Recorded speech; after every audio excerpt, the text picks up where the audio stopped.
today I'm going to make Pav Bhaji. Let's see the ingredients.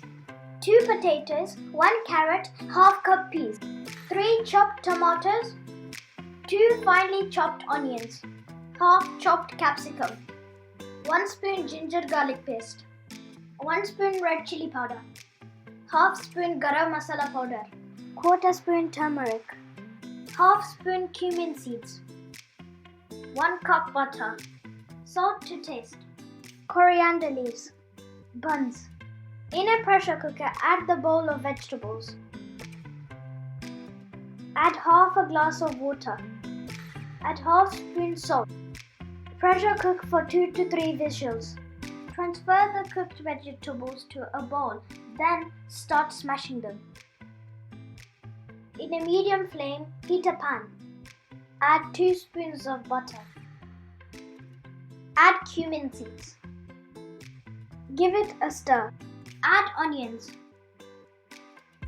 Saute the onions for 4 to 5 minutes. Add ginger garlic paste. Add capsicum. Saute them for a couple of minutes. Add the tomatoes. Now saute the mixture for a few more minutes until the tomatoes are smashed. Now it's time to add turmeric, garam masala, red chili powder. Mix everything together.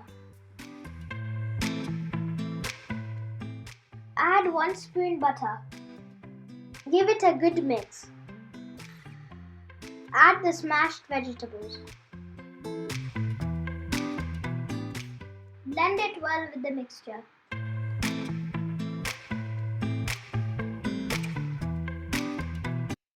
Since the vegetables is already cooked with salt, I am adding just a little bit. Add 1 more spoon of butter to it. Mix it well.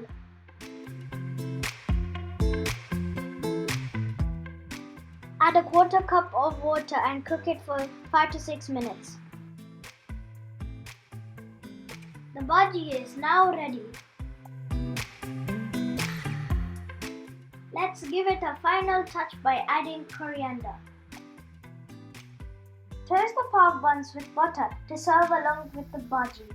Now the delicious pav bhaji is ready. Thanks for watching. If you like the video, hit the thumbs up button, share, subscribe and leave your comments below. Goodbye and stay tuned for more.